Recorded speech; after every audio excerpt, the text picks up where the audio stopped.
Wikipedia says that the island of Haiti can be called San Domingo, Santo Domingo, or Hispaniola.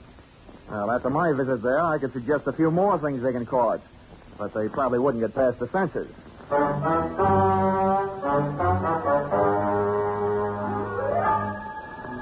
This is another in the adventures of America's fabulous freelance insurance investigator, Johnny Dollar. At Insurance Investigation, Johnny Dollar is only an expert. And making out his expense account, he's an absolute genius.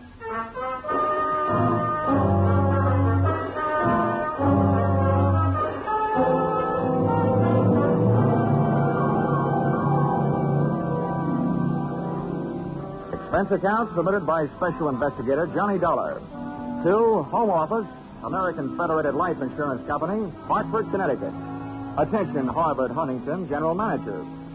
The following is an accounting of my expenditures during my assignment in Portauprince, Haiti. Or, the nights may be black down there, but the magic is blacker. Expense account, item 1, $15 for a pair of tickets to see the show Detective Story at the Hudson Theater, New York, which I never got a chance to use. Some with your Hartford home promptly at curtain time. I want to thank you for coming out here. Why, that's all right, sir. Sorry to break into your evening like this, but since I have, I'll get right to the point. Fine. Perhaps you've heard of the Gordon family here in Hartford. Well, what I see of the society page is while I'm flipping back to the sports section. But I've noticed the name.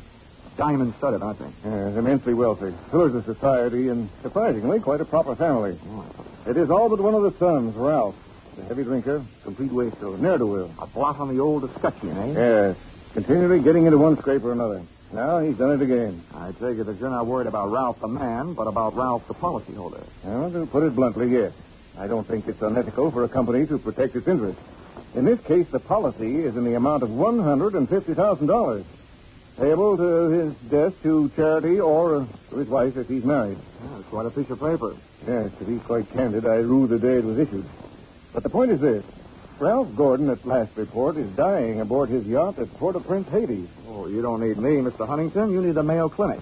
Dollar, I hesitate to even mention this in the presence of the same man, but from everything we can learn, young Gordon is not dying from any known malady. He's dying as a result of a... Well, it's pure nonsense. He's supposed to be dying as a result of a voodoo curse. Now, anyone with any sense... Now, wait a minute. Where'd you get your information? From his older brother, Thomas. He's a doctor. He's down there in Haiti with Ralph. I want you to go down and debunk this thing, Dollar. Find out what's wrong. Why, any sane man knows there's no such voodoo. You don't believe in it, do you? No. Not unless I see it working.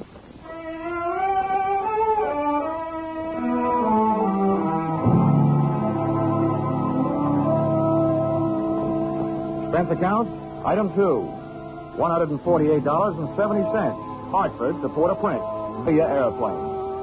Expense account item 3, $32.50. Tropical clothes. They didn't fit me, but they fit the weather.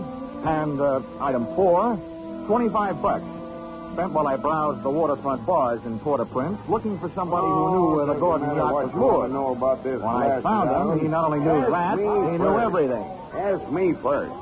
My name's Cap Reagan, and I've been here since before repeal. Give up my citizenship, I did.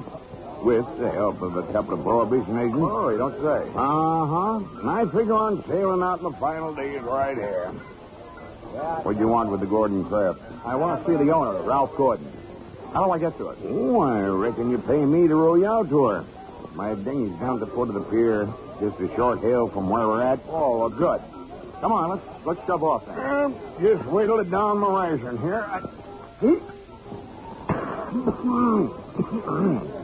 There.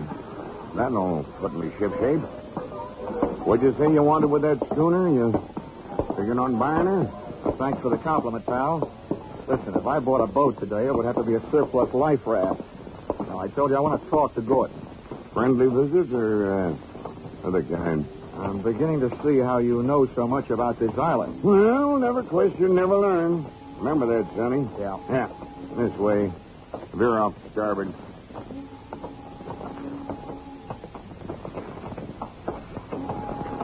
No, sir. Never question, never learn. Yeah. Well, I'm an insurance investigator, and a company sent me down here to look things over, including Gordon. Something wrong? I don't know yet. What do you know about him? A jug full, Sonny, a jug full. Stood into the harbor about 2 months back. No sooner dropped his hook than his crew started taking the pierhead lead. Everybody jumped but the bosun, for reasons of his own. Why did they leave him?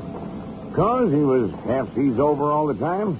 You navigate with sextant, a compass, and parallel rulers, Sonny. Not with a double shot and a water chaser. You get the drift? They were afraid to sail. Huh? Aye, that's the line of it. And if you'd ever piled into a reef, you'd feel the same. Yeah, here we are. Oh. That's my dinghy down at the bottom of that ladder. There's Gordon's yacht out there. You see her? Oh, yeah. That tug passing the stern of her now. Yeah, say. That's a lot of boats. Yeah. She carries a suit of sail like a grain clipper. Wait till you see her close up. She's as dirty as a garbage scow.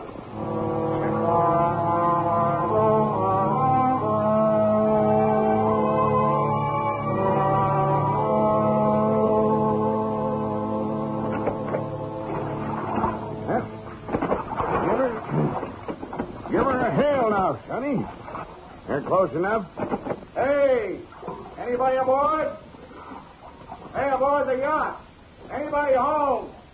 Yes? What do you want?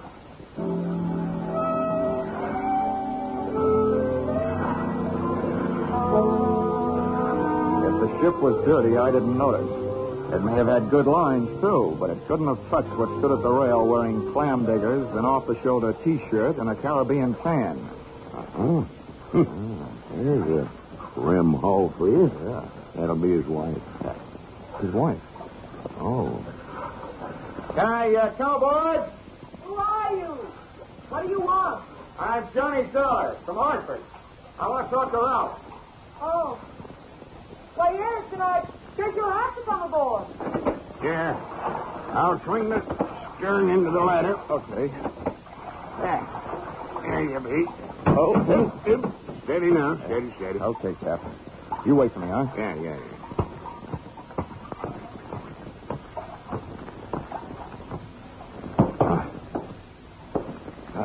Well, how are things in Ralphie's old hometown? Cold. But not as cold as this reception. Don't let it throw you. What is it? A friendly drop-in? Business? Or just plain snooping? It's the last I'm Edwina. The wife they haven't heard about at home. Oh, congratulations. Now I know why you like to wear your shoulders bare. It's better to keep a chip on them. If you're through being sharp, I'll let you hear what's left of my husband. Come on. Through here. Okay.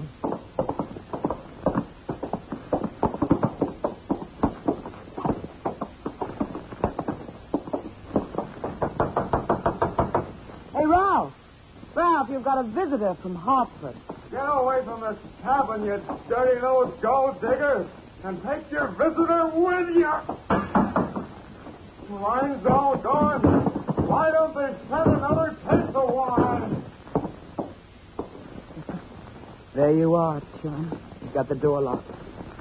It'll stay that way till he runs out of wine. You heard enough? Yeah. Enough to know how you acquired your charming attitude. Forget it. I walked into it with my eyes wide open. Let's get back out on deck. The light's better for throwing bobs at each other. Yeah, sure. Sounds like fun.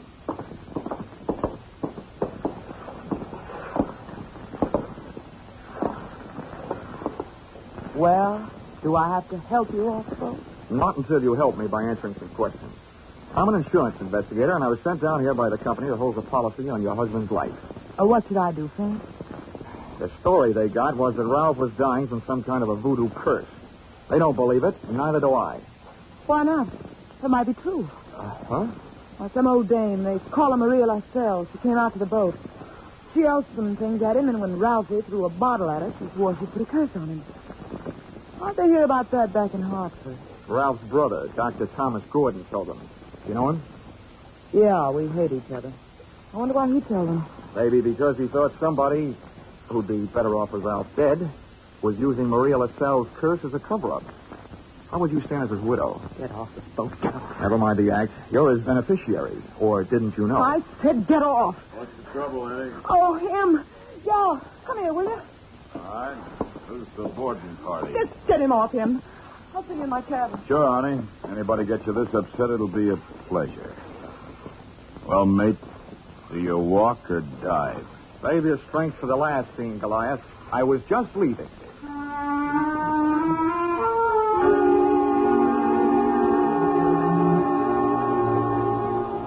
Expense account, item 5, $3. Paid to Cap Reagan as water taxi fare. Item 6, 80 cents. Land taxi fare to Hotel Francois. An up-at-the-heels hangout for not only the best in tourists, but also Brother Thomas Gordon, M.D.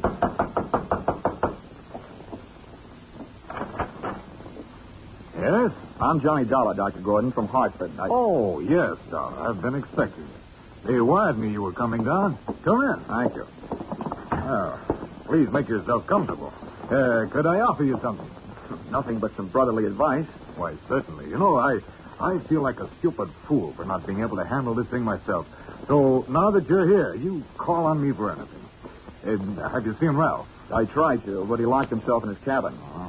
Tell me, as a medical man, how do you digest this voodoo curse story? Why, it's ridiculous. Good heavens, this is the 20th century. I do think that science doesn't know everything it would like to know about voodoo and black magic. There are stories supposedly true, but any victim would have to have a highly susceptible mind. Now, I know my brother, Mr. Dollar. His mind is susceptible only to his own whims and fancies. Well, then what's the matter with him? Well, that's it. I don't know. He's drawn within himself. He seems to be searching almost insanely for escape through alcohol. Hasn't anybody thought of putting him on the wagon? It's a horrible idea, but I've heard it works. I don't think this is the time for it. He's suffering mentally and needs release. Well, that leaves us with only one thing to think about. No matter how thin you cut it, it's still voodoo. I'm a man of science, Mr. Dollar. I'd make hypocrisy out of all my knowledge and training if I attacked the problem from that direction. But please, you let me know what you learned, huh?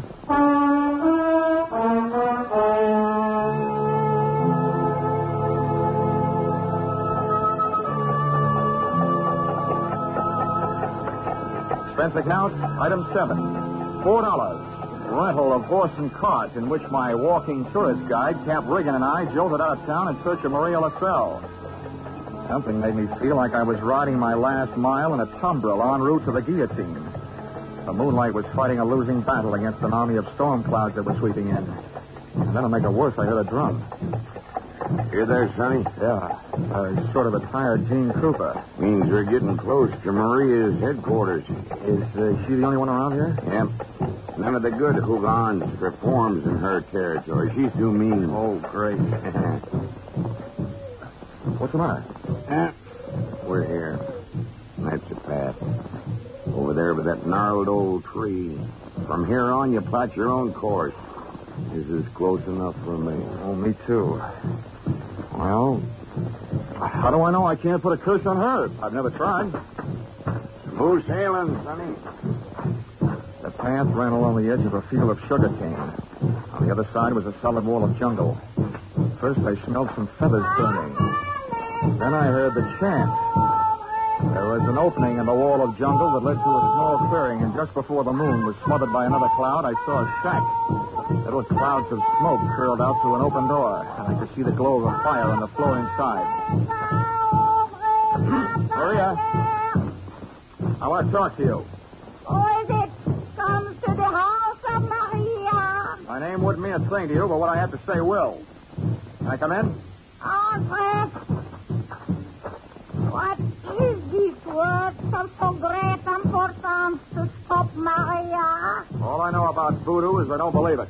Papa, I've come to you because I haven't gotten any answers from anybody else. I want to know what's behind this so-called curse you put on Ralph Gordon. You don't believe? You like me make you believe, eh? Ralph Gordon, he died tonight in the wind and rain. And for you, I have magic now. Look, regard my fire. You will see, you will believe this book. Voila! Billy!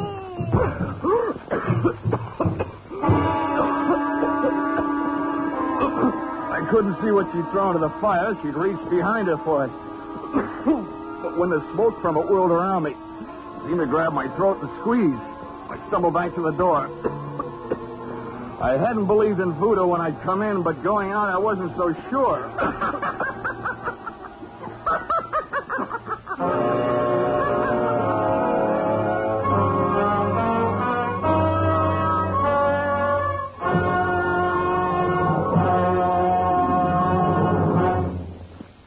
In just a moment, we'll return to the second act of Johnny Dollar. But first, the two Orange Bowl teams, Santa Clara and Kentucky, will be honored by Vaughn Monroe and his CBS Caravan tonight. Vaughn and his great band will play favorite songs of the two Orange Bowl teams. Be sure to hear Vaughn Monroe's Caravan, followed by the Gene Autry Show on most of the same CBS stations tonight and every Saturday night.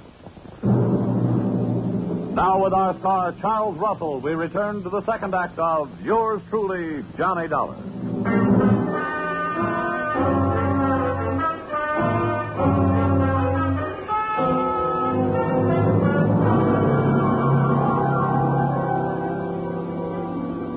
My throat burned. My eyes were looking at each other. My lungs felt like a pair of deflated footballs. And the blood in my head was pounding a better and louder rhythm than that drum. I staggered around the heavy jungle air, and when I could breathe again, I gulped in enough to lift the Graf Zeppelin. By that time, I was cool enough to get hot in anger.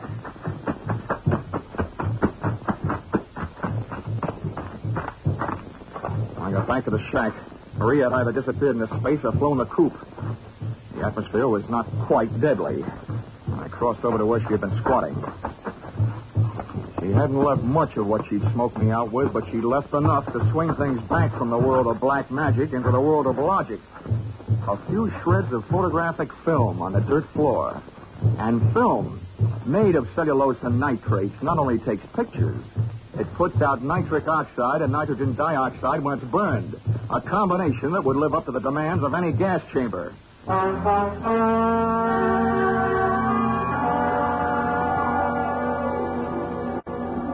captain rowed me out to the Gordon yacht. This time I boarded without a hail. Ralph was still in a bad mood as I started to pass the cabin. Why don't they send the wine? Empty! Empty! His antics inside the cabin sounded interesting, but not half as interesting as the conversation coming from Edwina's cabin. Dear Edwina, the little wife they didn't know about at home. I'm telling you, if we can't go on with it. Well, it's tough. You having a change of heart. Well, that's what happened. Not so sure that makes any difference. Maybe you're in too deep to back out. How would you like it if I spilled the whole thing? Well, what difference does it make? You're better than landing in a Haitian prison with your motives showing. Think it over, Angel. I'll be in my sack when you make up your mind. How wrong can you be? See you later, hon. Since I've been on the receiving end of so many surprise sluggings, this was almost a pleasure. What are you doing on this ship? Get off. Oh, no. Not of that intriguing conversation I just heard.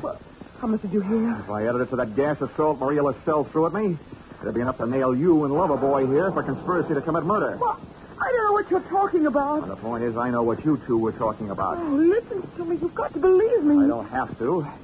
Well, try me anyway.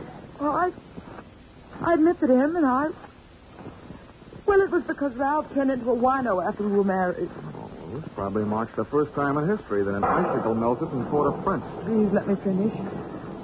When my marriage went to pieces, I had to do something or go crazy. You see, Ralph drinking up all the champagne on the island was just more than I could take. I was going to divorce him and leave with him, but we weren't going to murder him. Chapter 1 had so many holes in it, it would have been printed by a punch press. You don't worry about landing in prison with your motive showing when all you're planning is divorce. Oh, yes, you do when people are waiting for your husband to die under mysterious circumstances. That's why I was trying to make them go away. If Ralph died, who'd look in his father's mirroring wife?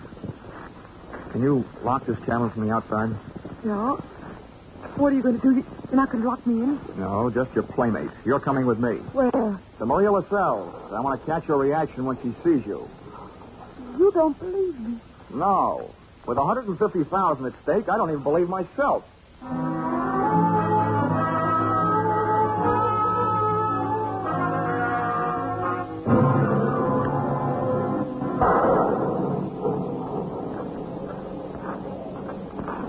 There's her shack. Go ahead. Go on in.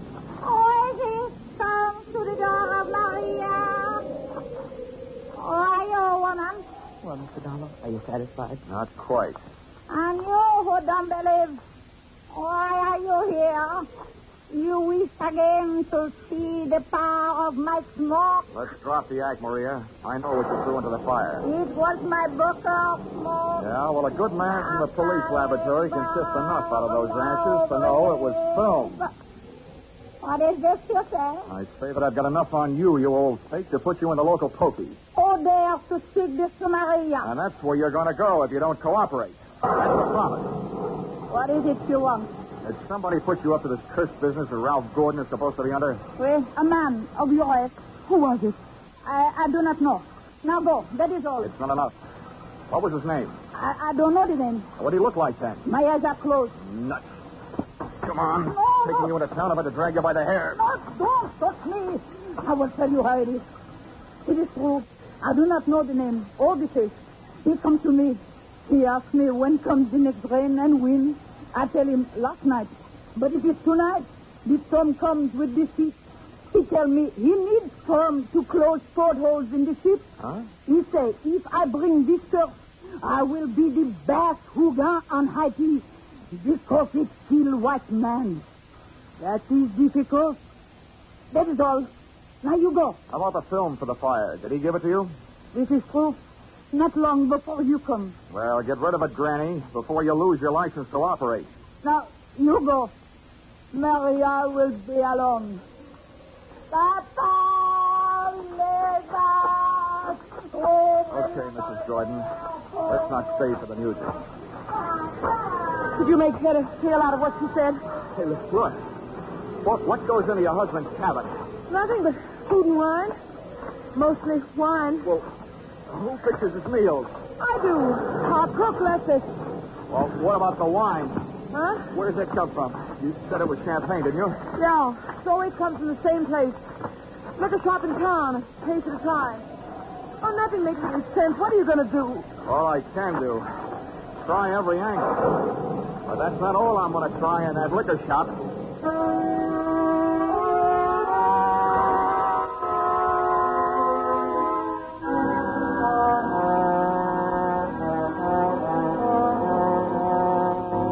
Expense account, item 8, $4.50. 2 quarts of rum. The purchase of which helped loosen the tongue of the proprietor who had been supplying Ralph Gordon's champagne. Much wine. A case at a time. That's in dry ice. There is And no the doubt. words that poured out weren't exactly intoxicating, but they sent me staggering to the nearest phone.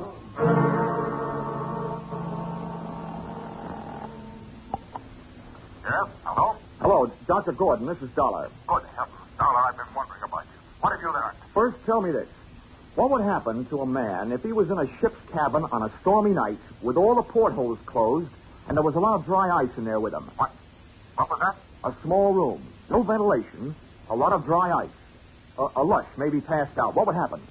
Oh, good Lord. Dry ice is solidified carbon dioxide. If enough of it evaporated into the room... The lush would not be bothered by a hangover the next morning because he wouldn't wake up, right? Exactly. The gas, although not toxic, would force the oxygen from the atmosphere, and the result would be asphyxia. What are you getting at, Dollar? That curse your brother is suffering from is very scientific. The champagne's been getting has been chilled by dry ice, about 5 pounds per case. And 1 case went out to the yacht just before the storm broke. Good Lord. Well, it may be just coincidence, but Ralph's wife and that bosun. Yeah, I know. For a bosun, he'd make a very good chemist. Well, send for a pull motor, will you? If it's too late for your brother, maybe I can use it.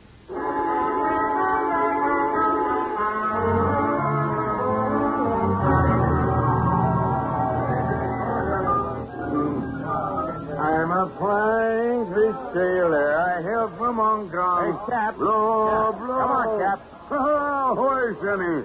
Send him around, George, from a shipmate and me. This is rum Never weather, mind around, Sonny. Cap. You got to row me out to that yacht again. Huh? What do you take me for, a blasted galley sleeve? Come on, My back Cap. is about I'm in a broke hurry. now from all the rowing in this. $20. In this way. What'd you say?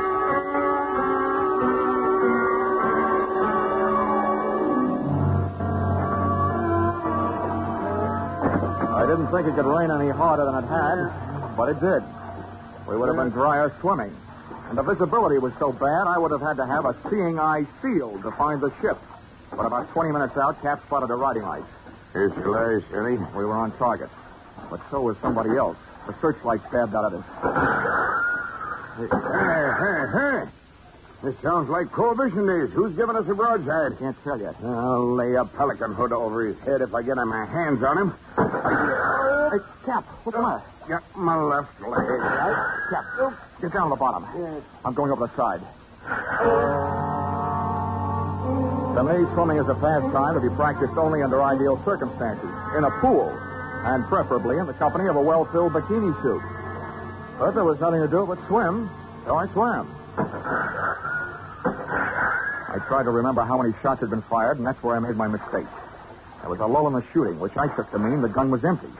I put my head down in the best Weissmuller style and thrashed my way to the ladder. But when I got there, the first thing I saw after I'd shaken the water out of my eyes was the muzzle of a rifle. The face looking down the barrel at me belonged to Brother Thomas Gordon, M.D. Sorry, Dollar. Killing you wasn't in my plan. But now it'll have to be done. I wasn't surprised at that, but I was surprised at what happened. I was waiting for a bullet to come my way, but instead the doctor did. Are you all right, Dollar? Yeah, I am. Something wrong that a Turkish towel won't cure. I'll thank you later for spoiling his game. Get a hook on the doctor. He's our prize fish. Don't let him get away. I grabbed a fire axe out of its case on my way to Ralph Gordon's cabin. If it needed ventilating, I knew one quick way to do it.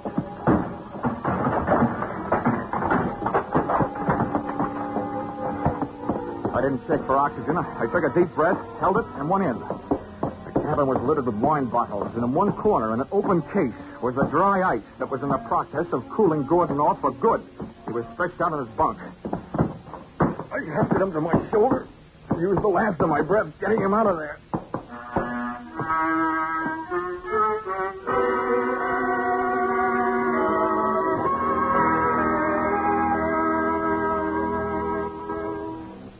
Expense account, item 9, $30. Cover charge at a hospital where I put the revived Gordon under the care of a doctor, not his brother, who happened to be resting in a jail cell at the time. His motive hadn't been the insurance money. He figured to gain quite a chunk as the only heir to the Gordon fortune, if he could have taken care of Brother Ralph. Item 10, same as item 9. Same hospital where they packed up Cap Riggin. Item 11, $148.70. Return trip to Hartford. And expense account item 12, $40. An ounce of voodoo perfume for the lovely but sometimes chilly Edwina. Maybe if she tries that kind of magic on her husband, he'll spend less time with a bottle joy and more with her kind. Expense account total, $424.70. Signed, yours, truly, Johnny Dollar.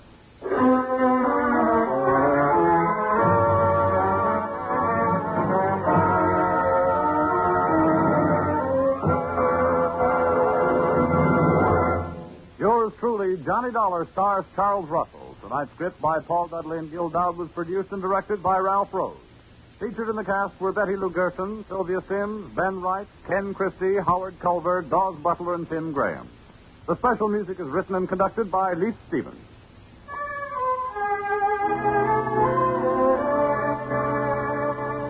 Be sure to be with us at the same time next week when another unusual expense account is handed in by Johnny Dollar.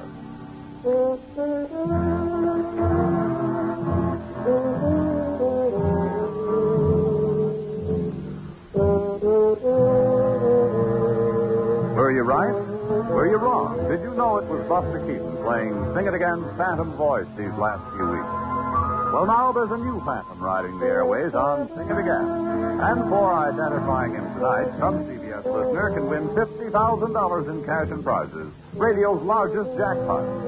Phone calls go out from coast to coast, so be ready for the new Phantom when Sing It Again comes your way over most of these same CBS stations later tonight.